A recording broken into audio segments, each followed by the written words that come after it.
మీకు నిజంగా మతం పైన, రాముడి పైన, కృష్ణుడి పైన కనుక కోపం, బాధ ఉంటే, ఆపేక్ష ఉంటే, అభినివేశం ఉంటే ధర్మం పైన, మీరు మొదట బాధపడాల్సింది రాజకీయాలు, మతాన్ని ఉపయోగించుకోవడం పట్ల. ఏదైతే శ్రీకృష్ణుడి తలస్థానంలో మోదీ గారు తలపెడుతున్నారని నేను చెప్తున్నాను, ఫ్లెక్సీలు పెడుతున్నారని చెప్తున్నాను, వద్దు వద్దు అని చెప్పినప్పటికీ పూర్తిగానటువంటి గుడిని శంకరాచార్యులు నలుగురు చెప్పినప్పటికీ దాన్ని ఆవిష్కరించారని చెప్తున్నాను. ఏదైతే దొంగతనం జరిగిందని చెప్తున్నాను, ఎవరెవరో సంబంధం లేకుండా మత పూజారులే హత్యలు చేశారని చెప్తున్నాను. మీరు తలకాయ తీసినా భయపడేవాడి కాదు, దేనికి వెనక్కి తగ్గేవాడి. నేను కోరుకుంటున్నది కానీ, నేను ఆశిస్తున్నది కానీ ఏమీ లేదు. ఒకవేళ నన్ను సిలువ ఎక్కించడమో, సోలం ఎక్కించడమో, ఉరికమ్మానికి ఎక్కించడమో, చంపడమో కనుక పరిష్కారం అయితే మీరు ఆ పని చేసుకోవచ్చు. I'm ready. నేను దానికి వెనక్కి తగ్గట్లేదు. నా మీద ప్రెస్ మీట్ లాంటిది ఒకటి పెట్టి, దానికి పెద్ద వ్యూస్ ఎవరు లేదు కానీ, బట్ ఐఎమ్ టెల్లింగ్ యూ, ఎవరైతే పెట్టారో వాళ్ళు వెనకాల గాడ్సే బొమ్మ పెట్టారు, నాదురాం గాడ్సే బొమ్మ. Very much disturb. అంచేత వాళ్ళు శ్రీరామచంద్రుడికి కాకుండా నాదురాం భక్తులని నాకు బాగా అర్థం.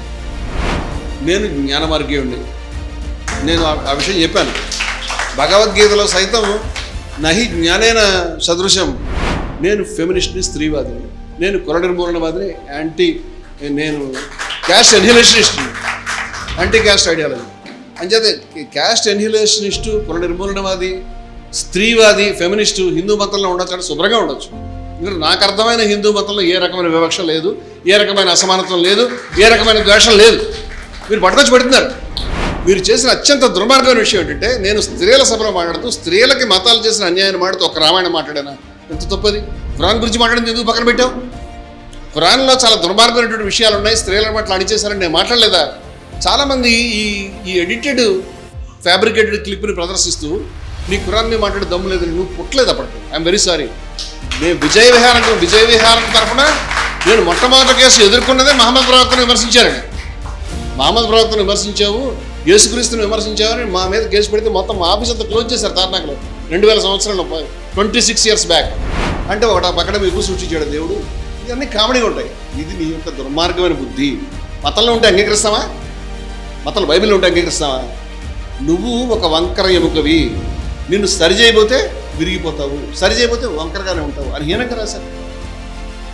స్త్రీని కొట్టచ్చు అని ఖురాన్లో రాశారు. స్త్రీలు పురుషులు సమానం కాదని స్పష్టంగా రాశారు. క్రీస్తు ఏది మనుషులందరికీ తలకాయ, పురుషుడు స్త్రీకి తలకాయ అని బైబిల్లో రాశారు. పురుషుడు స్త్రీకి తలకాయ లేదు, పురుషుడికి చెప్పడానికి సరిపో, పురుషుడు ఎదురు 100 సార్లు రాశారు. నేను ఒక మాత్రం బౌద్ధంలో కూడా ఇలాంటి దుర్మార్గాలు నేను రాశాను. ఇవన్నీ వివరంగా నేను రాసి ఉన్నాను, ప్రింట్ చేసి ఉన్నాను, దానికి సంబంధించిన విమర్శలు ఎదుర్కొన్నాను. ఓపెన్. సమానత్వాన్ని, వివక్షల్ని వ్యతిరేకించడం కనుక తప్పు అయితే నా తల తెంపినా నేను దానికి సిద్ధంగా ఉంటాను.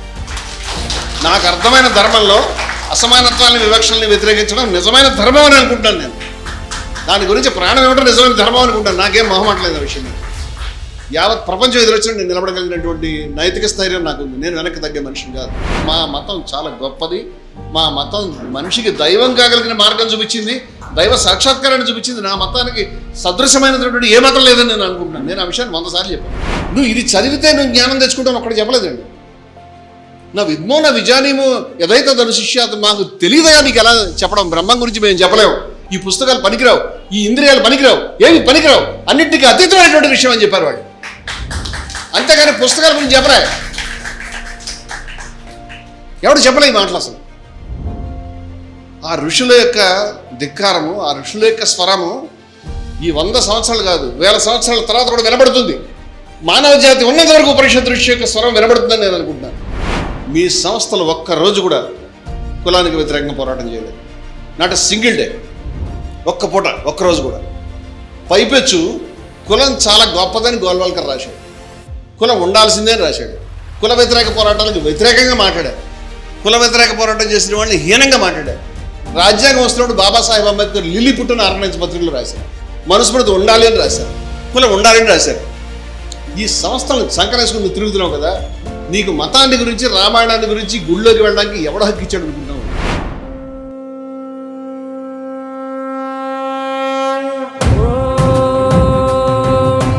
असतो मा सद्गमय तमसो मा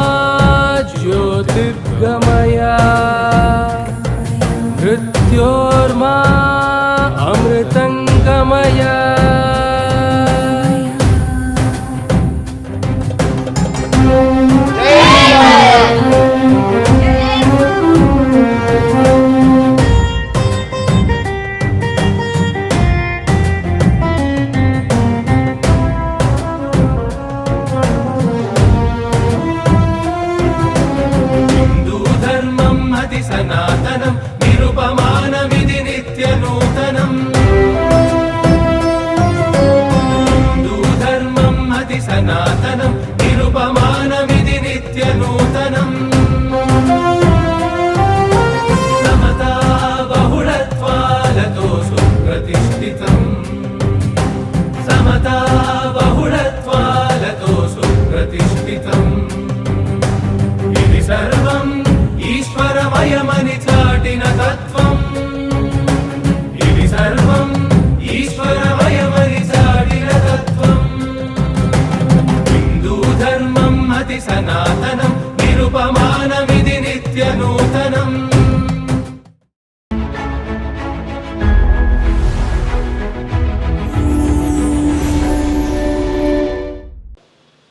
జూలై 14వ తారీఖు నా పైన జరిగినటువంటి దాడి చాలామందికి దీని గురించి ఇవాళ 2 తెలుగు రాష్ట్రాలను బహుశా భారతదేశంలో కూడా చాలా విస్తారంగా తెలుసు. నాకు విస్తారమైనటువంటి స్పందన, లెక్కలేని ఫోన్ కాల్స్, అనేక సంస్థలు, చివరికి రాజకీయ పార్టీలు, అదేవిధంగా అనేక ప్రజా సంఘాలు వాళ్ళు ఖండించారు, నాతో మాట్లాడారు. చాలామంది కార్యాచరణకు వచ్చి ఎక్కడికక్కడ ప్రదర్శనలు చేశారు. అసలు మనకి చెప్పడం అవసరమని కూడా అనుకోకుండా ఎక్కడికక్కడ స్పందించారు. వాళ్ళందరికీ కూడా ఈ వేదిక మీదుగా నేను అందరికీ వ్యక్తిగతంగా మన సంస్థ పరంగా కృతజ్ఞతలు చెప్తున్నాను. ఎందుకంటే ఇది నేను పర్సనల్గా తీసుకోవాల్సిన అవసరం ఏం లేదు కాబట్టి నేను ఇప్పుడు నాకు వ్యక్తిగతంగా జరిగిన దాడిగా నేను భావించట్లేదు. దీనికి ఒక సీక్వెన్స్ ఉంది, దీన్ని మీరు మిస్ కాకూడదని కోరుకుంటున్నాను. ఎందుకంటే జూన్ 29వ తారీఖున మేము ఇక్కడ హిందుస్థానీ గోరక్షణ సమితి ఏర్పాటు చేసి గోవుని జాతీయ జంతువుగా ప్రకటించండి, గోవధని నిషేధించండి, గోవుని జాతీయ జంతువుగా ప్రకటించండి అని ఒక హిందువులే కాదు ముస్లిం మతంలో ఉన్నటువంటి పెద్దలు, అది కూడా చాలా గొప్ప క్లీన్ రికార్డు కలిగినటువంటి మచ్చలేనటువంటి మతపరమైనటువంటి జ్ఞానము, నైతికత, అభినవేశం ఉన్నటువంటి పెద్దలు, అదేవిధంగా హిందూ మతంలో చాలా గొప్ప రికార్డు ఉన్నటువంటి ఎటువంటి రాజకీయమైనటువంటి లీనింగ్స్ లేనటువంటి పెద్దలు, అదేవిధంగా క్రైస్తవ మతం నుంచి, సిక్కు మతం నుంచి కూడా పెద్దలు, ప్రతినిధులు రావటం, అందరూ ఒక వేదిక మీద చూడడమే ఒక ఆశ్చర్యం. వాళ్ళంతా కూడా మరి భారతదేశంలో కోట్ల మంది ప్రజల యొక్క హృదయ స్పందన అయినటువంటి గోవధ నిషేధం గురించి గట్టిగా మాట్లాడారు. ఇది ఒక పరిణామం. దీని తర్వాత చాలా ఛానల్స్లో మమ్మల్ని పిలవటం, అంతమందిని తీసుకొని వెళ్ళలేక అప్పటికి నేను అన్నయ్యని కూడా ఒకసారి అడిగాను, మీరు వస్తారా అని కూడా అడిగితే వారు వస్తారని కూడా చెప్పారు. అదే 2-3 దాటరా అంటే నేను, విజయశంకర్ స్వామి గారు, ఇనాయతుల్ బక్రీ గారు 2-3 ఛానల్స్కి వెళ్ళడం జరిగింది. అక్కడ కూడా ఈ సంవాదాలు జరిగినాయి. ఇది చాలా ఆశ్చర్యాన్ని, చాలా ఛానల్స్లో ఇది లైవ్ వచ్చింది, ఆశ్చర్యాన్ని కలిగించింది. సంభ్రమాశ్చర్యాలు అంటే కరెక్ట్గా ఉంటుంది. అంత సంతోషపడ్డారు. కొందరు బహుశా వారి యొక్క కెరీర్కి సంబంధించినటువంటి దాన్ని ఏమంటారంటే బ్రెడ్ లేకుండా పోతుంది, మాకు మా నోటి దగ్గర కూడు లాగేసుకుంటారు, మేము ఎట్లా డెవలప్ అవ్వాలి, దీన్ని చూపించి మేము ద్వేషం రేకెత్తించి ముందుకెళ్తున్నాం కదా, మీరు ఇట్లా ముస్లింలని క్రైస్తవులందరినీ కూడగడితే మేము ఎక్కడ పోవాలనేటువంటి బాధ కొంతమందికి ఉండి ఉండొచ్చు. దాన్ని నేనేం అనట్లేదు. తర్వాత పరిణామం రావణ్కి సంబంధించినటువంటి ఊపా కేసుకు సంబంధించి నేను మాట్లాడింది ఇదే సనాతన కహళి వేదిక పైన నేను మాట్లాడింది. ఇక్కడ నేను గంటసేపు ప్రసంగం చేశాను, దాంట్లో 10 నిమిషాల పాటు పెడితే అది ఎంత వైరల్ అయిందంటే దాన్ని క్యారీ చేయని ఛానల్ లేదు. అది ఒక్క రోజులోనే చిన్న చిన్న ఛానల్స్లో కూడా లక్షల వ్యూస్ వచ్చేసినాయి. అట్లా అది విస్తారంగా రీచ్ అయింది. ఇది దాంట్లో కూడా చెప్పేది ఏమిటంటే అతను ఏదైనా తప్పు చేస్తే ఆ సెక్షన్స్ పెట్టండి, కానీ మీరు ఊపా లాంటి దుర్మార్గమైన సెక్షన్ని పెట్టడం అనేది కరెక్ట్ కాదు అనేటువంటిది ఆ రోజు మనం చెప్పాం. బహుశా ఇది కూడా ఇది రీచ్ కావడం, అది సనాతన కహళి వేదిక ఉండడం, ఇవన్నీ కూడా ఈ మొదటి వారంలో జరిగినటువంటి పరిణామాలు.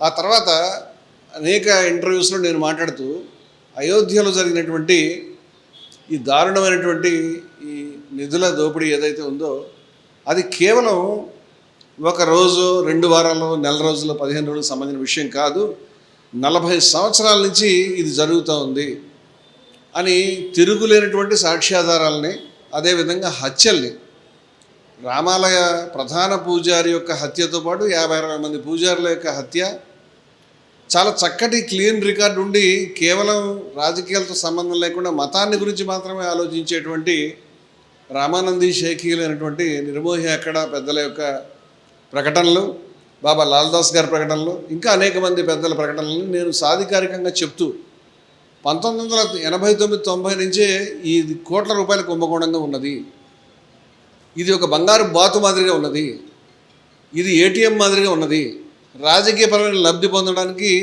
నిధులను దోచుకోవడానికి, పబ్లిక్ని పిచ్చివాళ్ళు చేయడానికి ఈ సంస్థలు ప్రయత్నించాయి. వీళ్ళకి రామాలయ ఉద్యమంతో ఉన్న సంబంధం చాలా తక్కువ, వీళ్ళు బయట చేసిన ప్రచారం ఎక్కువ. వాస్తవంగా దీంట్లో ఉన్నది నిర్మోహి అఖాడానే ప్రధానమైన పార్టీ. వాళ్ళు 10 సంవత్సరాల క్రితమే 1400 కోట్ల రూపాయలు గోల్మాల్ అయిందని చెప్పారు. వాళ్ళు పదే రాజకీయ జోక్యాన్ని నిరసించారు. వాళ్ళు చివరికి ప్రధానమంత్రి గారు ప్రారంభించడానికి కూడా అంగీకరించలేదు, శంకరాచార్యులు అంగీకరించలేదు. ఇలాంటి ఫ్యాక్ట్స్ నేను చెప్తుంటే ఇది నాకు తెలిసి దేశవ్యాప్తంగా ఎవరు ఇంత స్పష్టంగా ఇంత ఆర్డర్లో ప్రజెంట్ చేసిన వాళ్ళు లేరు. ఇది ఎంత ఆగ్రహావేశాలకు కారణమైందో నేను ప్రత్యక్షంగా అనుభవించాను, చూశాను. నాకు వచ్చిన కాల్స్ కానీ నేను చూస్తూనే ఉన్నాను. So something will be coming, ఏదో ఒకటి మనకి వస్తుంది, ఒక దాడి కానీ ఒక ప్రతిఘటన కానీ అనేది ఒక ఉంది. కానీ అది ఒక చర్చల రూపంలో, డిబేట్ రూపంలో జరిగేటువంటి చోట రాదు అని నేను వస్తుందని అనుకోలేదు. అక్కడ మీరంతా చూశారు, నేను దాన్ని పునశ్చరణ చేయడం ఇష్టం లేదు. అక్కడ నేను మాట్లాడుతూ ఈ ఫ్యాక్ట్స్ని ఏ విధంగా రాజకీయాలకి మతాన్ని ఉపయోగిస్తున్నారు, మతాన్ని పోనీ రాజకీయ శక్తుల్లోకి, రాజకీయ పరిణామాలకు వాడుతున్నారు, రాజకీయ మతంలో చొరబడుతున్నారు అనేది నేను ప్రజెంట్ చేస్తున్నప్పుడు ఆగ్రహం పట్టలేనటువంటి వ్యక్తి నా పైన దాడి చేయడం అనేది జరిగింది. తర్వాత ఇంకా చాలామందికి ఏమైనా భ్రమలు ఉంటే తొలగించుకోవాలని నేను కోరుతున్నాను. ఇవన్నీ కూడా ఫ్యాక్ట్స్. ఇది కేవలం ఒక 20 రోజుల్లో అతను నన్ను 2 సార్లు కలిశాడు. ఆ 2 సార్లు కూడా డిబేట్స్లో, ఒకసారి ప్రత్యక్షంగా, మరొకసారి ఆన్లైన్లో. ప్రత్యక్షంగా కలిసినప్పుడు అతను డైరెక్ట్గా ఇట్లా చేయి చూపించి బెదిరిస్తూ నరికేస్తాం అనేటువంటిది, ఇంకా బూతు మాటలు కూడా కలిపి మాట్లాడడం అనేది లైవ్లో ఉన్నది. అది మీరు ఇప్పుడు కూడా చూసుకోవచ్చు. 2 గోవధకు సంబంధించినటువంటి విషయం, 2 సార్లు గోవే. రెండవసారి గోవుకు సంబంధించినటువంటి విషయానికి సంబంధించి నేను విజయశంకర్ స్వామి గారు, ఇనాయతుల్ బాకర్ గారు వెళ్ళినప్పుడు ఆయన ఆన్లైన్లో కనెక్ట్ అయ్యి ఇదే పర్సన్. అప్పుడు ఎవరు కూడా ఏదన్నా సంస్థల నుంచో లేకపోతే పార్టీల నుంచి రావడానికి ఇష్టపడలేదు ఈ డిబేట్లో. మేము 3 వెళ్తే భయపడ్డారు. ఇతన్ని పంపించారు. ఇతను అక్కడ కూడా ఎవరిని పడితే వాళ్ళని రోడ్డు మీద నరికేటువంటి హక్కు మాకు కావాలి అనేటువంటిది ఓపెన్గా డిబేట్లో మాట్లాడితే అది అతని యొక్క హింసా ప్రవృత్తికి సంబంధించినటువంటి విషయం. తర్వాత ఈ దాడి జరిగిన తర్వాత ఆ సంస్థకు సంబంధించినటువంటి CEO గారు మా ఆశ్రమానికి వచ్చి అక్కడ లైవ్ పెట్టారు. లైవ్లోనే వారు నాతో మాట్లాడారు. దాంట్లో వారు చెప్పినటువంటి విషయం ఏమిటంటే, లైవ్ నడుస్తుండగా, శాటిలైట్ టీవీ లైవ్ నడుస్తుండగా ఆ వ్యక్తి ఎవరైతే మీ పైన దాడి చేశాడో మొదట క్షమాపణలు చెప్పారు. మీ పైన దాడి చేసిన అతను ఏమయ్యా పెద్ద మనిషి ఎందుకు దాడి చేసామని అడిగితే, నేను కోపం పెట్టుకుని కక్ష పెట్టుకుని వచ్చాను, వేరే కారణం ఉంది, నేను దాడి చేశాను స్పష్టంగా చెప్పాడు. అయినప్పటికీ ఇంకా చాలామంది అతను నేను వాడినటువంటి పదం మీద చర్చ ఇర్రిలవెంట్. ఎందుకంటే అతను బయట చెప్పాడు, CEO గారు చెప్పారు. Now it is very clear, ఇది ఒక ప్లాన్ ప్రకారం జరిగినటువంటి దాడి. ఆ పదం కాకపోతే మరొక పదం, నేను ఇట్లా చెగెత్తాను, కాలర్ సవరించాను, లేకపోతే ఇట్లా మాట్లాడాను, అట్లా మాట్లాడాను, ఏదో కారణం అతను దాడి చేయడానికి is very much prepared. That we cannot escape, తప్పించుకోవడానికి కూడా వీలు లేదు. అది దానికి సంబంధించినటువంటి పరిస్థితి. తర్వాత జరిగినటువంటి పరిణామాల్లో కొంత కన్ఫ్యూజన్ అనేది తలెత్తే అవకాశం ఏర్పడింది. మర్నాడు జరిగినటువంటి ప్రెస్ మీట్లో, మర్నాడు చాలామంది హిందూ పెద్దలు, మన సోదరులు, మన సంస్థకి మన కార్యకలాపాలతో సంబంధం ఉన్న పెద్దలు, అలాగే మనకు సంబంధం లేనటువంటి వాళ్ళు కూడా, అలాగే ముస్లిము క్రైస్తవ మతాలకు సంబంధించినటువంటి పెద్దలు కూడా జస్ట్ గంటల్లో ఆ గ్యాప్లోనే అక్కడికి హాజరు కావడం, ఖండించడం జరిగింది. ఆ తర్వాత మాకు అర్థమైన విషయం ఏంటంటే, ఒక విషియస్ ప్రాపగాండా అనేటువంటిది మా మీద జరుగుతుందని అర్థమైంది. దాంతో దాన్ని కౌంటర్ చేయడానికి ఇంకెవరి సపోర్టు తీసుకునే ఉద్దేశం నాకు లేదు. నేను ఒక్కడనే దీన్ని క్లారిఫై చేయాలనే ఒపీనియన్తో నేను ఒక్కడనే 3 గంటలు ఒక ప్రెస్ మీట్లో మాట్లాడాను. ఆ రోజు మా HPE సంస్థ అధ్యక్షులైనటువంటి, నేను ప్రధాన కార్యదర్శి, వారి అధ్యక్షులు సాధు త్రినాథ్ దాస్ గారు నన్ను పలకరించడానికి చాలా శ్రమకి వచ్చి ఒరిస్సా బార్డర్ నుంచి వచ్చారు. వారిని వేదిక మీద కూర్చోబెట్టాను నేను. అంటే దీని చాలామంది ఏమిటంటే రమణమూర్తి ఇది రాముడిని కృష్ణుడిని చాలా అవమానకరంగా వ్యాఖ్యానించాడు, అయితే ఇతన్ని కొట్టడం ధర్మమే, ఇతను అందుకే కొట్టారండి. ఫస్ట్ విషయం మీరు అంటే ఇవన్నీ మీరు ఆర్డర్లీగా అర్థం చేసుకోవాలని నేను కోరుతున్నాను. మొదటి విషయం ఏంటంటే దాడి అందుకు జరగలేదు. First be clear. మీకు నిజంగా మతం పైన, రాముడి పైన, కృష్ణుడి పైన కనుక కోపం, బాధ ఉంటే, ఆపేక్ష ఉంటే, అభినివేశం ఉంటే ధర్మం పైన, మీరు మొదట బాధపడాల్సింది రాజకీయాలు, మతాన్ని ఉపయోగించుకోవడం పట్ల. ఏదైతే శ్రీకృష్ణుడి తలస్థానంలో మోదీ గారు తలపెడుతున్నారని నేను చెప్తున్నాను, ఫ్లెక్సీలు పెడుతున్నారని చెప్తున్నాను, వద్దు వద్దు అని చెప్పినప్పటికీ పూర్తిగానటువంటి గుడిని శంకరాచార్యులు నలుగురు చెప్పినప్పటికీ దాన్ని ఆవిష్కరించారని చెప్తున్నాను, ఏదైతే దొంగతనం జరిగిందని చెప్తున్నాను, ఎవరెవరో సంబంధం లేకుండా మత పూజారులే హత్యలు చేశారని చెప్తున్నాను, అనుమానాస్పదమైన రీతిలో ఈ నిధుల కుంభకోణం చాలా సంవత్సరాల నుంచి జరుగుతుంది. 2017లోనే నిర్మోయ కాడ 1400 కోట్ల రూపాయలు తిన్నారని సంత్ సీతారాం దాస్ గారు చెప్పినటువంటి విషయాన్ని కానీ, జ్ఞానదాస్ గారు చెప్తున్నటువంటి విషయాల్ని కానీ, బాబా హత్యకు గురైనటువంటి బాబా లాల్ దాస్ గారు 89, 90, 91లోనే చెప్తున్నటువంటి విషయాలను కానీ నేను బయటపెడుతున్నాను. దీని గురించి స్పందించి ఉండాల్సింది, దీని గురించి కూడా మాట్లాడి ఉండాల్సింది. వాళ్ళకి అది ఇంట్రెస్ట్ లేదు, వాళ్ళకి అది అభ్యంతరము కాదు. వాళ్ళు రాజకీయాలు, మతాన్ని కౌగిలించుకోవడానికి చాలా సిద్ధంగా ఉన్నారు. ఇప్పుడు నా పైన కొన్ని స్టేషన్స్లో కేసులు పెట్టినట్టుగా నేను వింటున్నాను. అవి ఎంతవరకు నిజం నేను చెక్ చేసుకోలేదు. అవి ఒక ట్రెండ్ కింద చాలా చోట్ల పెడతామనేది కూడా ఒకటి నేను వెరీ క్లియర్. మీరు తలకాయ తీసినా భయపడేవాడిని కాదు, దేనికి వెనక తగ్గేవాడిని కాదు. నేను కోరుకుంటున్నది కానీ, నేను ఆశిస్తున్నది కానీ ఏమీ లేదు. ఒకవేళ నన్ను సిలువ ఎక్కించడమో, సోలం ఎక్కించడమో, ఉరికమ్మానికి ఎక్కించడమో, చంపడమో కనుక పరిష్కారం అయితే మీరు ఆ పని చేసుకోవచ్చు. I'm ready. నేను దానికి వెనక్కి తగ్గట్లేదు. కానీ నేను అడుగుతున్న ప్రశ్నలు కొన్ని ఉన్నాయి. నా మీద ప్రెస్ మీట్ లాంటిది ఒకటి పెట్టి దానికి పెద్ద వ్యూస్లు ఎవరు లేదు, కానీ బట్ ఐఎమ్ టెల్లింగ్ యూ, ఎవరైతే పెట్టారో వాళ్ళు వెనకాల గాడ్సే బొమ్మ పెట్టారు, నాదురాం గాడ్సే బొమ్మ. అంటే వెరీ మచ్ డిస్టర్బ్. అంచేత వాళ్ళు శ్రీరామచంద్రుడికి కాకుండా నాదురాం భక్తులని నాకు బాగా అర్థమైంది. సో నాదురాం భక్తులు శ్రీరామచంద్రుడి భక్తులు అయ్యే అవకాశమే లేదు. ఇది నేను చెప్తున్న విషయం ఏంటంటే 9 సంవత్సరాల క్రితం నాటి వీడియో అనే విషయం స్పష్టం చేస్తున్నాను. నేను 2017లో నేను ఒక పర్టికులర్, అంటే మీరు ఏదైనా ఒక వ్యాఖ్యని దాని యొక్క స్థల కాలాల నుంచి విడదీస్తే అర్థాలు మారుతాయి. మీరు అర్థం చేసుకోవాలి. సమయం, సందర్భం అంటారు. దాని సమయం వేరు, దాని సందర్భం వేరు. అది కూడా ఇవాళ కాదు, 9 ఇయర్స్ క్రితం. 9 ఇయర్స్ నుంచి నువ్వు నిద్రపోయావా? ఇవాళ నేను మోదీ గురించి మాట్లాడినప్పుడు నా మీద నీకు ఆగ్రహం పొడుచుకొచ్చిందా? మోదీ కారణమా, వీడియో కారణమా? ఫస్ట్ అది చెప్పు. ఎవరైనా దీన్ని నిష్పాక్షికంగా చూస్తే ఈరోజు జరిగిన సీక్వెన్స్లో దీనికి నేను అయోధ్యలో దొంగతనాన్ని మాట్లాడడం, గోవధ గురించి మాట్లాడడం, మోదీ గురించి మాట్లాడడం, మతాలు రాజకీయాలను ఉపయోగించుకోవడం గురించి మాట్లాడడం తప్పితే దాంట్లో వేరే అభ్యంతరం నాకైతే కనిపించట్లేదు. మీకు అదే కారణమైతే కనుక మీరు 9 ఏళ్ళు ఆగేవాళ్ళు కాదు. నా అభిప్రాయం చెప్తాను. ఓకే, ఇప్పుడు దాని గురించి కూడా నేను కొన్ని విషయాలు చెప్పాలనుకుంటున్నాను. మీరు అవునన్నా కాదన్నా, మీకు కష్టమన్నా ఇష్టమన్నా, ఇక్కడ ఇది నా వ్యక్తిగత అభిప్రాయాలు చెప్తున్నాను. ఎవరి వ్యక్తిగత అభిప్రాయాలు వాళ్ళకు ఉంటాయి, వాళ్ళు ఉంచుకోవచ్చు. అలా ఉంచుకుని ఈ మతంలో ఉండేటువంటి అవకాశం మాకు ఈ ధర్మంలో శుభ్రంగా ఉంది, నువ్వు ఎవడో ఇవ్వక్కర్లేదు నాకు. నేనేమని చెప్తున్నానంటే మా మతంలో అనేక మార్గం, ఇప్పుడు జ్ఞాన మార్గము, కర్మ మార్గము, భక్తి మార్గము అనేటువంటివి ఉన్నాయి. కర్మ మార్గమే వేదకాలంలో చాలా ప్రాధాన్యత వహించింది. కర్మ మార్గాన్ని ప్రశ్నిస్తూ జ్ఞాన మార్గం ఉపనిషత్తుల రూపంలో ముందుకు వచ్చింది. ఆ రోజు అదే డామినెంట్. ఆ తర్వాత భక్తి మార్గం ముందుకు వచ్చింది. ఓకే, ఇవాళ భక్తి మార్గమే డామినెంట్, నేను అంగీకరిస్తాను. ఆ విషయం నాకేం అభ్యంతరం లేదు దాని మీద. నేను జ్ఞాన మార్గీయుడిని, నేను ఆ విషయం చెప్పాను. భగవద్గీతలో సైతం నహి జ్ఞానేన సదృశం, ఇక్కడ పండితులు ఉన్నారు. అంచేత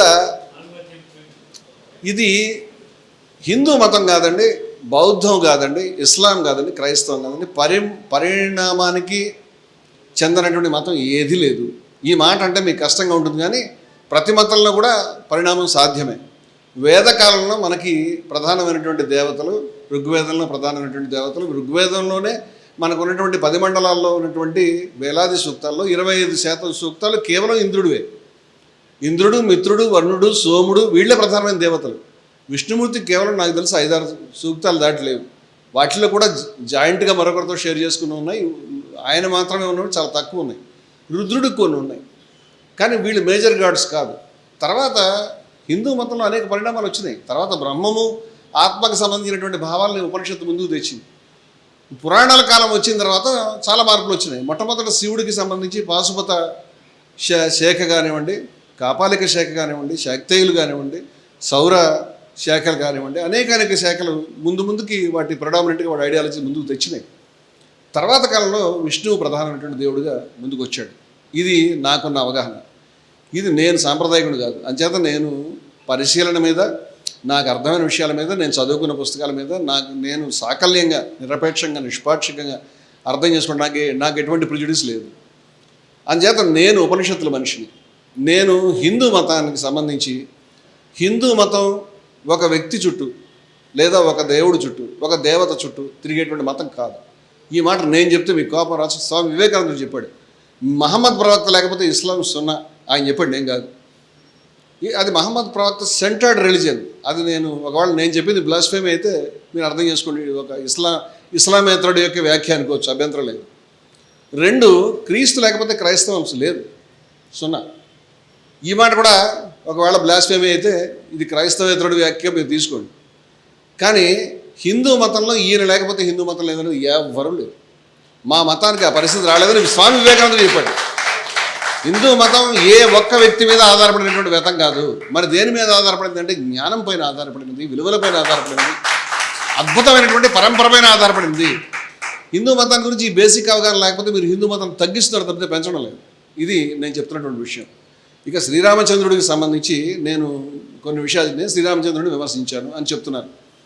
నేనేమని చెప్తున్నానంటే మీరు దానికి సీక్వెన్స్ ఇచ్చి నా వ్యాఖ్యలను వేరు చేశారు. Sequence clear. సీక్వెన్స్ ఏమిటంటే మీరు ఒక్క రాముడి విగ్రహాన్ని పెడుతున్నారు, సీతాదేవిని పక్కన పెట్టారు. అది నాకు అభ్యంతరం, ఇవాళకి అభ్యంతరమే. నేను ఆ మొత్తం వీడియో ప్లే చేసి చూపించాను. ఆ మొత్తం వీడియోలో సీతాదేవికి సంబంధించి మీరు రాముడిని ఎందుకు వేరు చేశారని స్పష్టమైనటువంటి. నేను ఫెమినిస్ట్ని, స్త్రీవాదిని, నేను కుల నిర్మూలనవాదిని, నేను క్యాస్ట్ ఎన్హిలేషనిస్ట్ని, యాంటీ క్యాస్ట్ ఐడియాలజీ. అంచేతే క్యాస్ట్ ఎన్హిలేషనిస్టు, కుల నిర్మూలనవాది, స్త్రీవాది, ఫెమినిస్టు హిందూ మతంలో ఉండొచ్చు అంటే శుభ్రంగా ఉండొచ్చు. ఎందుకంటే నాకు అర్థమైన హిందూ మతంలో ఏ రకమైన వివక్ష లేదు, ఏ రకమైన అసమానత్వం లేదు, ఏ రకమైన ద్వేషం లేదు. మీరు పట్టుకొచ్చి పెడుతున్నారు. అంచేత నేను వాటిని క్లీన్ చేద్దామని అనుకుంటున్నాను. అది వెరీ క్లియర్. నేను ఆ విషయాన్ని ఎక్కడ దాచుకున్నది లేదు. నేను 100 సభల్లో మాట్లాడాను. మీరు 9 సంవత్సరాల క్రితం వీడియో పట్టుకొచ్చారు. అనేక సభల్లో నేను మాట్లాడతాను. నాకు కష్టం ఉంది కాబట్టి మాట్లాడతాను, తప్పే ఉంది దాంట్లో. నేను ఒక్కడే మాట్లాడాను, అనేక మంది మాట్లాడారు. పౌరాణికమైనటువంటి శ్రీరామచంద్రుడు వాల్మీకి రామాయణంలో పేర్కొన్నటువంటి సీక్వెన్స్ ప్రతి ఒక్క శ్లోకాన్ని సమర్థించాలి. అప్పుడే నువ్వు హిందూ అంటే నేను సమర్థించను. శ్రీరామచంద్రుడిని పరతత్వంగాను, ఆత్మతత్వంగాను, పరబ్రహ్మ స్వరూపంగాను మీరు చెప్తే, ఆత్మ కానివ్వండి, దాన్ని ఏమంటారు బ్రహ్మం కానివ్వండి, ఆ పేర్లన్నీ ఎందుకు తత్వమసి అది నువ్వే అని ఉపనిషత్తులు ప్రకటించినాయి. నాకేం అభ్యంతరం లేదు. ఆ పేర్లు రాముడిని కూడా కలిపితే చాలా కరెక్ట్గానే ఉంటుంది నాకు తెలిసి. ఎందుకంటే బ్రహ్మం యొక్క మరొక పేరే రామశబ్దం అని నేను అనుకుంటున్నాను.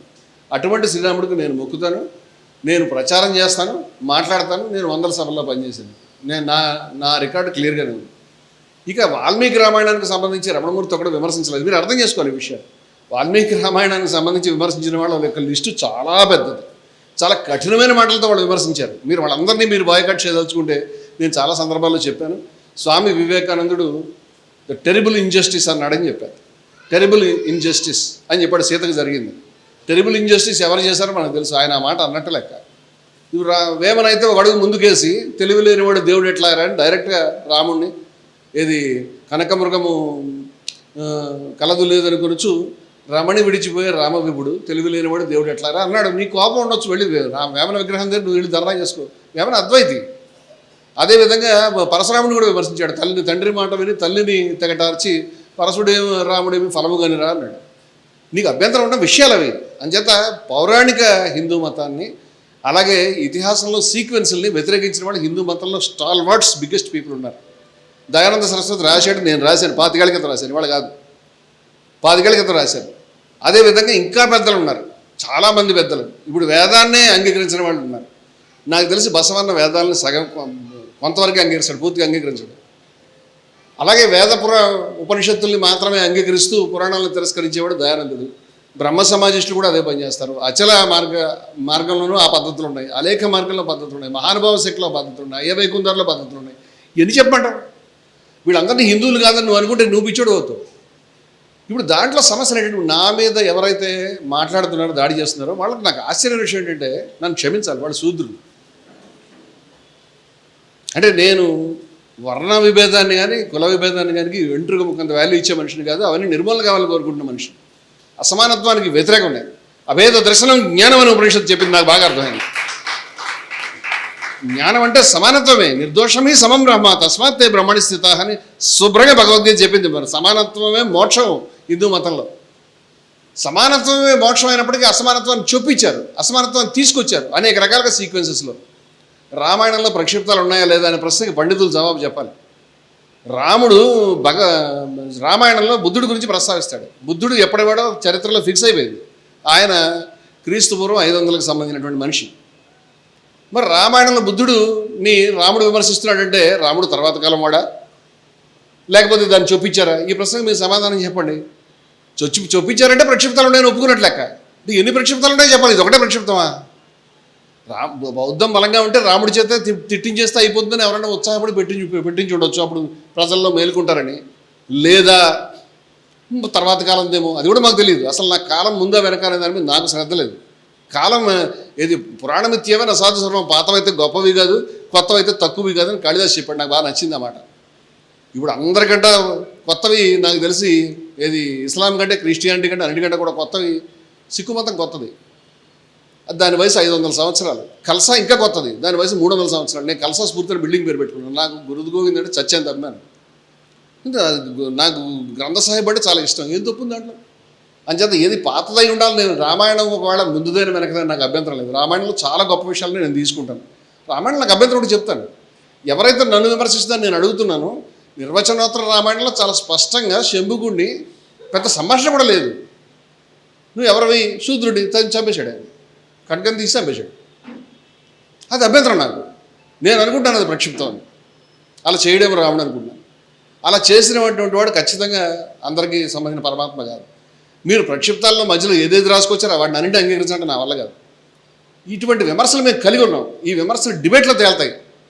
విమర్శలు చెప్తే నన్ను దూషించావు నువ్వు అంటే కనుక నేను దూషణకి విమర్శ నీకు తేడలేదని నేను అనుకుంటున్నాను. ఇప్పుడు నువ్వు సీక్వెన్స్ నుంచి విడదీసి మాట్లాడుతున్నావు. నేను 100 సభల్లో శంభుగుడి గురించి మాట్లాడాను, 100 సభల్లో సీతాదేవి గురించి మాట్లాడాను, 100 సభల్లో అగ్ని పరీక్ష గురించి మాట్లాడాను. ఏం తప్పు వచ్చింది దాంట్లో? నేను ఒక్కనే, అనేక మంది మాట్లాడారా బాబు. చలంగారు మాట్లాడాడు, నార్ల వెంకటేశ్వరరావు మాట్లాడాడు, లేకపోతే ఆవిడంటే కోపం ఉంది రంగనాయకం అంటే, ఆవిడ కమ్యూనిస్టు నాస్తికులు కాబట్టి పోనీ ఆవిడ విమర్శను పక్కన పెడతాం. కానీ మతాన్ని నమ్ముకున్న వాళ్ళు కూడా చాలామంది విమర్శించారే. ఆఖరికి సీతాదేవి తాను స్వయంగా రాముడిని చేసిన విమర్శ రామాయణంలోనే రికార్డ్ అయి ఉంది. లఘునేవ మనుష్యేణ స్త్రీత్వమేవ పురస్కృతం అని. నువ్వు చాలా చిన్న మనిషిలాగా, లో లెవెల్ మనిషిలాగా అంతకంటే అర్థం లేదు. వాల్మీకి రాసిన మాట అది.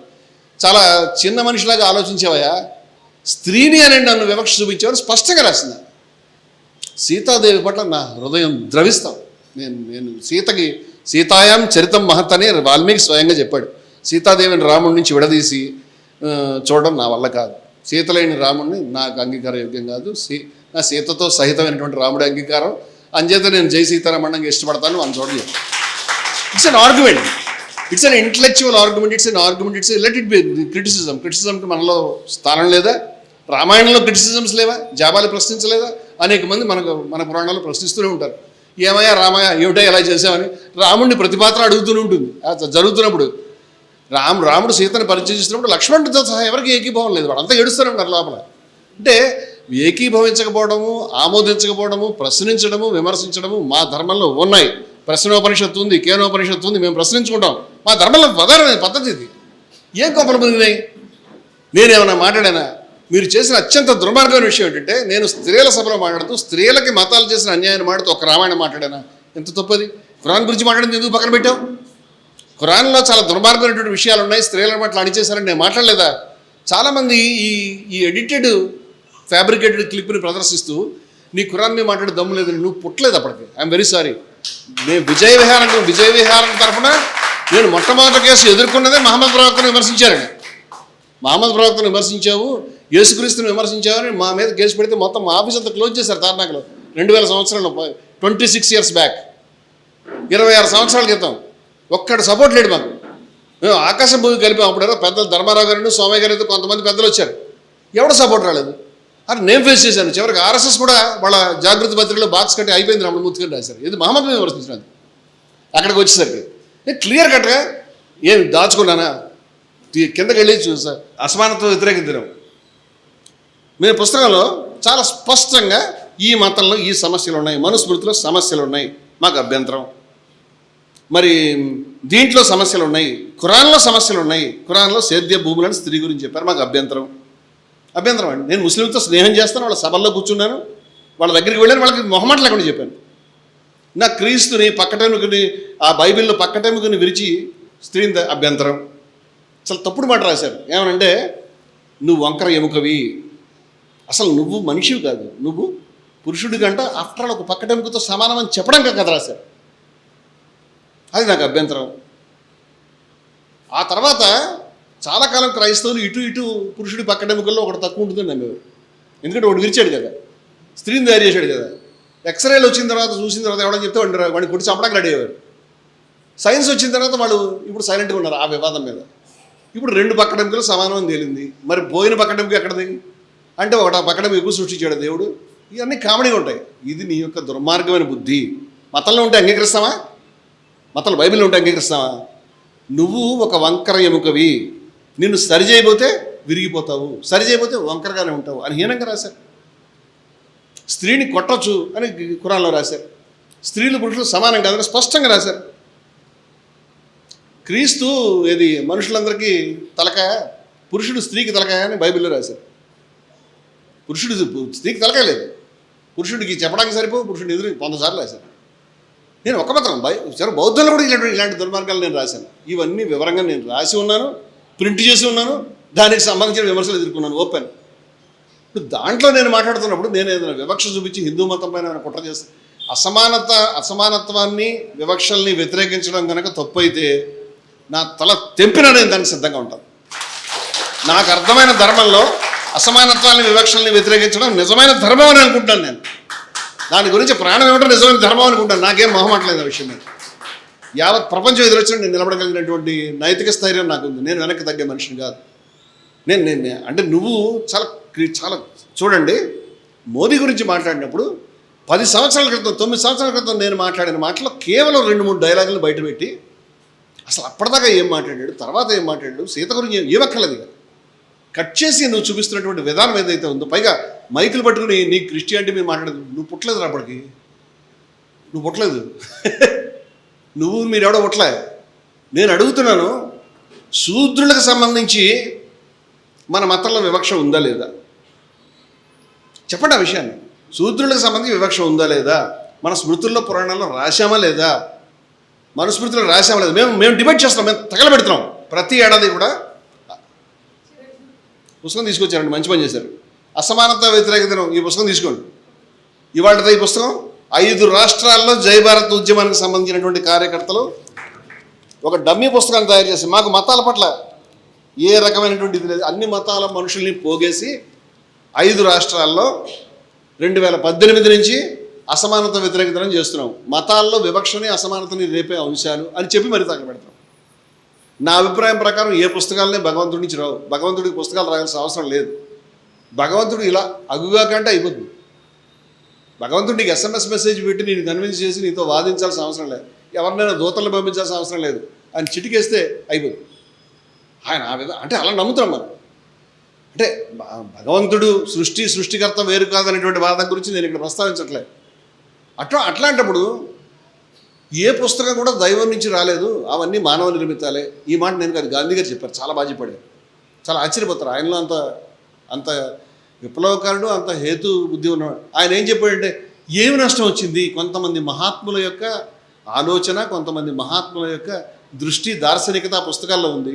వాటిని మనం తీసుకుందాం, వాటిలో అభ్యంతరంలో పక్కన పెడదాం, మంచి విషయాలు తీసుకుందాం. వివేకానందుడు ఇదే చెప్పాడండి.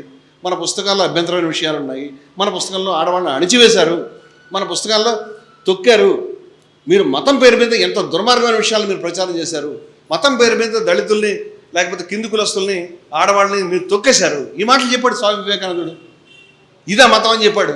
మనిషిని దైవత్వ స్థాయికి ఎత్తింది హిందూ మతమే, మనిషిని దారుణంగా అణచివేసింది హిందూ మతం అని ఆయన చెప్పాడు. అది ఆవేదన చెప్పాడు. అలా ఉండాలని కాదు, మతాన్ని తిట్టాలని కాదు, ఆ మతం మారాలి. అటువంటి ఆయన స్పష్టంగా చెప్పాడు, మనం ముందుకు తీసుకెళ్లాల్సిన విలువలు కొన్ని ఉన్నాయి, ప్రతి మతంలో ఉన్నాయి. వాటిని ఆయన పెట్టిన పేరు శృతులు స్మృతులు అని పెట్టాడు. ప్రతి మతంలో కూడా ప్లస్ ఉంటుంది, మనం ముందుకు ఎప్పటికీ తీసుకెళ్లాల్సినవి. మనం వదిలేయాల్సినవి పనికిరాని విషయాలు ఉంటాయి, వదిలేద్దాం వాటిని ఎందుకు పట్టుకుని తీసుకెళ్తాం?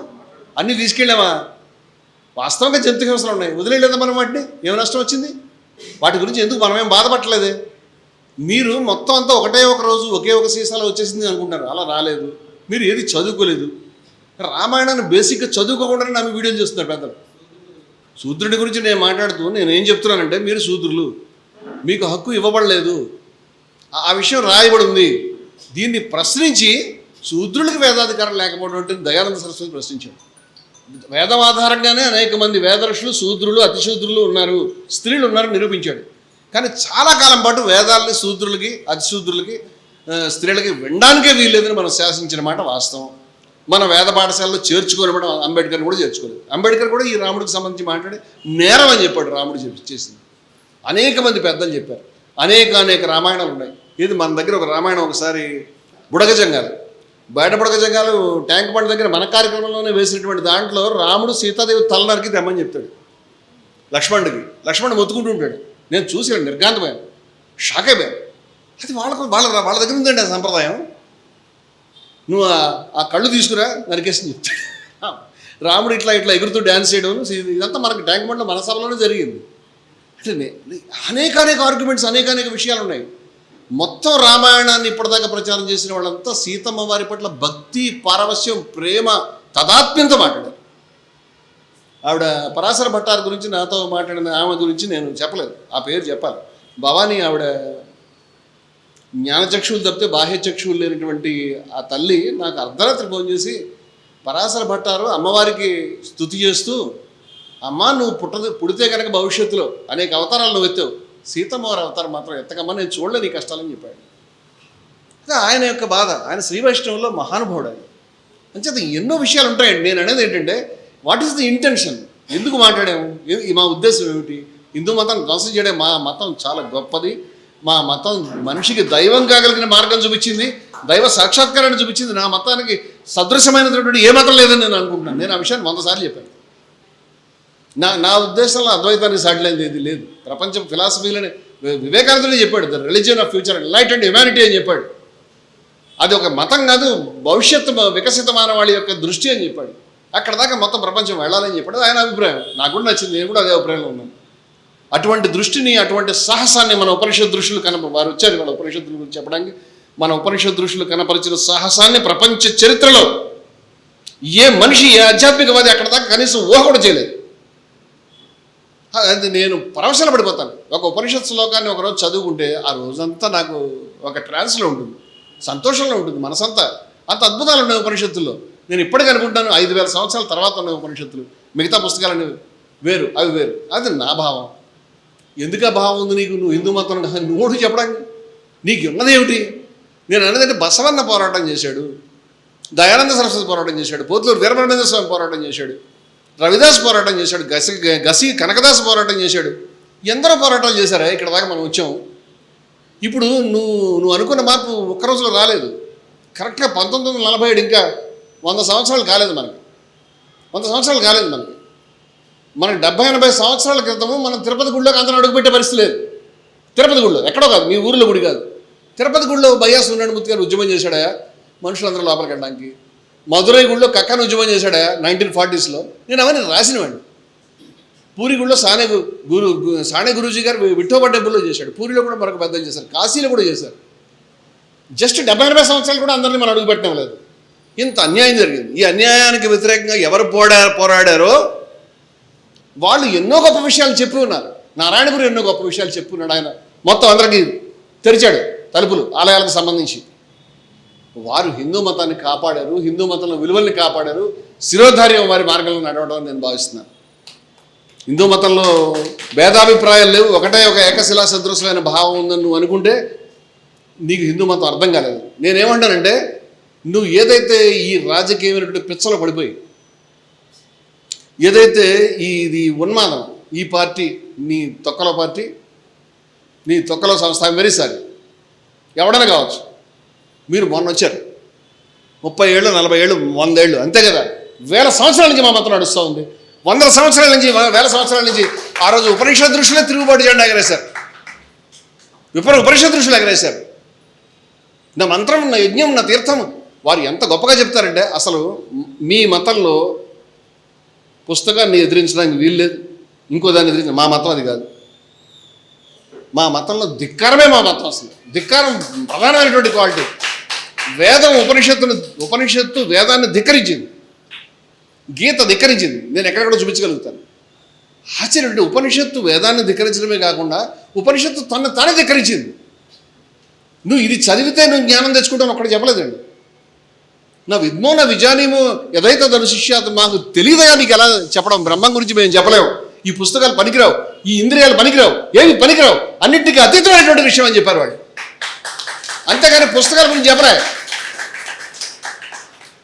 ఎవడు చెప్పలే ఈ మాటలు. అసలు ఆ ఋషుల యొక్క ధిక్కారము, ఆ ఋషుల యొక్క స్వరము ఈ 100 సంవత్సరాలు కాదు, 1000 సంవత్సరాల తర్వాత కూడా వినబడుతుంది. మానవ జాతి ఉన్నంత వరకు ఉపనిషత్ ఋషి యొక్క స్వరం వినబడుతుందని నేను అనుకుంటున్నాను. ఈరోజు మీరు ఎవరైతే మాట్లాడుతున్నారో మీ సంస్థలు ఒక్కరోజు కూడా కులానికి వ్యతిరేకంగా పోరాటం చేయలేదు. నాట్ ఎ సింగిల్ డే, ఒక్క పూట, ఒక్కరోజు కూడా. పైపెచ్చు కులం చాలా గొప్పదని గోల్వాల్కర్ రాశాడు, కులం ఉండాల్సిందే అని రాశాడు. కుల వ్యతిరేక పోరాటాలకు వ్యతిరేకంగా మాట్లాడారు, కుల వ్యతిరేక పోరాటం చేసిన వాళ్ళని హీనంగా మాట్లాడారు. రాజ్యాంగం వస్తున్నప్పుడు బాబాసాహెబ్ అంబేద్కర్ లిల్లీ పుట్టున ఆర్గనైజ్ పత్రికలు రాశారు, మనుస్మృతి ఉండాలి అని రాశారు, కులం ఉండాలని రాశారు. ఈ సంస్థలను సంకరేసుకుని నువ్వు తిరుగుతున్నావు కదా, నీకు మతాన్ని గురించి, రామాయణాన్ని గురించి, గుళ్ళోకి వెళ్ళడానికి ఎవడ హక్కు ఇచ్చాడు అనుకుంటున్నావు?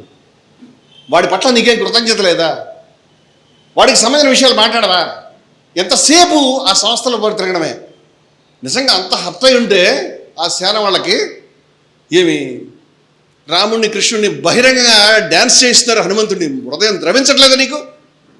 ఆఫ్టర్ ఆల్ ఒక ఎమ్మెల్యే కావడానికి, ఒక ఎంపీ కావడానికి, ఒక అధికారంలో కాసేపు కూర్చోవడానికి ఎంతమంది అధికారులు కూర్చొని ఎంతమంది పోతారండి? లక్షాధికారి అయిన లవణమన్నమే కానీ మెరుగు బంగారం మింగబోడని రామదాస్ చెప్పాడు. ఏం తింటావు నువ్వు? బంగారం తింటావు రోజులు, కొంతకాలం కుర్చీలో కూర్చుంటావు, వెళ్ళిపోతావు. ఎవరైనా 70 ఏళ్ళు, 80 ఏళ్ళు, 90 ఏళ్ళు అంతకు దాటి బతుకుతారా? ఏం సాధిస్తారండి మీరు? మీరు కేవలం కొంతకాలం కుర్చీలో కూర్చోవడానికి 1000 సంవత్సరాలటువంటి ధర్మానికి విద్వేషాన్ని దాంట్లో చొప్పిస్తారా మీరు? ఇది మతం అని చెప్తారా?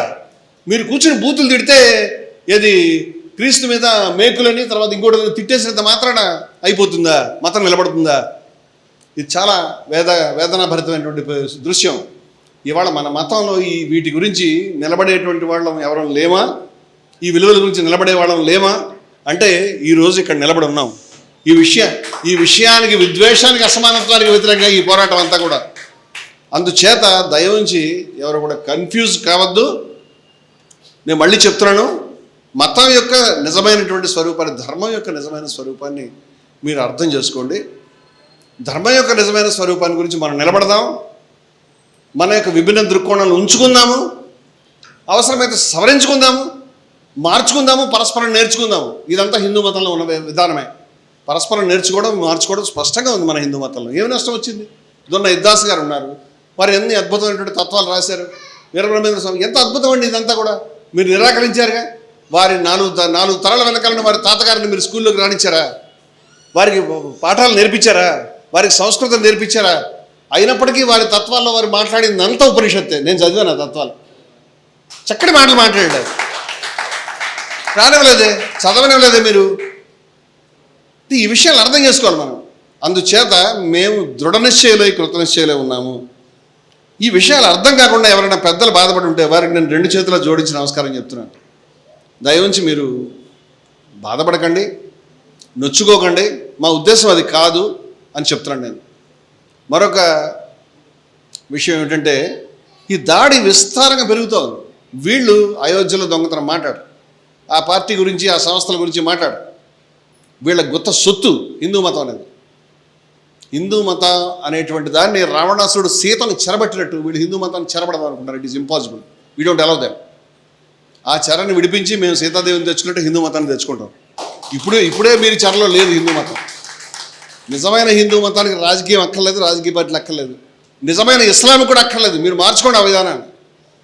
మతాల నుంచి, రాజకీయాల నుంచి విడదీయండి. మీరు గోవధను నిషేధించాలని చెప్తున్నాం, గోవును జాతీయ జంతువుగా ప్రకటించాలని చెప్తున్నాం, మతం యొక్క నిజమైన విలువల్ని ముందుకు తీసుకెడదాం, మతంలో పనికిరాని విషయాలు పక్కన పెడదాం, ఏ మతస్థులు పని చేస్తారని చెప్తున్నాం. కానీ ఇవాళ జరుగుతున్నటువంటి పరిస్థితి ఏ విధంగా ఉందంటే, ఇప్పుడు నన్ను కొట్టడం అనేది ఇట్స్ ఎ డిజైన్. రేపొద్దు నిన్ను కొట్టచ్చు, ప్రతి ఒక్కరిని కొట్టచ్చు, కొడతారు, చట్టం పెట్టి పంపిస్తారు, లేకపోతే దాడి చేస్తారు, ఏమైనా చేస్తారు. హిందూ మతాన్ని దారుణంగా అన్యాయంగా దురుపయోగం చేస్తున్న వాళ్ళు దాన్ని చూడరు, మాట్లాడరు. అదే హిందూ మతం. మనం మనకేమైనా రాజకీయ పార్టీ ఉందా? ఎప్పుడైనా హెచ్పి కానీ, రమణమూర్తి కానీ, జయభారత్ కానీ ఎప్పుడైనా రాజకీయ పార్టీకి ఓటేయమని చెప్పావా? ఎవరైనా దగ్గర రానిచ్చామా? ఎవరైనా కలిసామా? ఎవరైనా సహాయం తీసుకున్నామా? లేదే. ఇన్ని సంవత్సరాలు, 40 సంవత్సరాల నుంచి పనిచేస్తాను నేను. I was never with any political party. అంటే మతం గురించి పనిచేస్తే నువ్వు పొలిటికల్ పార్టీలో ఉండవు, అది నీ దృష్టి. అది మాకు అవసరం లేదు. నీ పొలిటికల్ పార్టీ కంటే మా మతం చాలా ఇంపార్టెంట్, చాలా పెద్దది, చాలా విస్తారమైనది. ఈ దేశం చాలా ఇంపార్టెంట్, చాలా విస్తారమైనది, చాలా బృహత్తరమైనది. దేశానికి, మతానికి, విలువలకి తల వంచుతూ వాటి గురించి ప్రాణం ఇవ్వడానికి సిద్ధపడటమే మాకు తెలిసినటువంటి విద్య. ఈ మాటలు చెప్తూ నేను నాకు ఇష్టమైనటువంటి ఏకమేవ ద్వితీయం అనేటువంటి ఉపనిషత్ వాక్యాన్ని తలుచుకుంటూ ముగిస్తున్నాను. జై భారత్.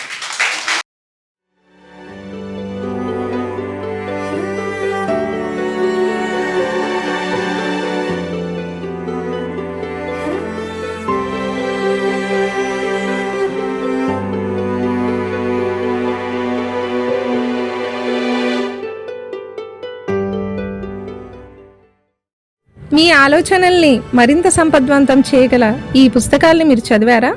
ప్రతులకు జై భారత్ పబ్లికేషన్స్, 9848030089.